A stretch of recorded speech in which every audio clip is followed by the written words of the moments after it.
cubic root minus 512 by 729 plus cubic root 64 by 343. ఈ ప్రాబ్లమ్ని ఏ విధంగా సాల్వ్ చేయాలంటే 512ని 8 క్యూబ్గా రాసుకుంటాం, 729ని 9 క్యూబ్గా రాసుకుంటాం. సో ప్లస్ 3 ఇంటూ 4 క్యూబ్ అంటే 64, 7 క్యూబ్ వచ్చేసి 43.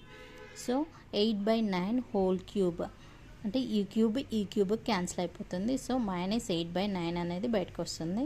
నెక్స్ట్ ఈ క్యూబ్కి క్యూబ్ క్యాన్సిల్ అయిపోయి 4/7 హోల్ క్యూబ్ 4/7 అని వస్తుంది. దీనికి ఎల్సిఎం చేస్తే లేదా బటర్ఫ్లై మెథడ్ 7 8 జా 56 -56 4 9 జా 36 7 9 జా 63 -56 + 36 అంటే -20/63. దీని ఆన్సర్ వచ్చేసి -20/63.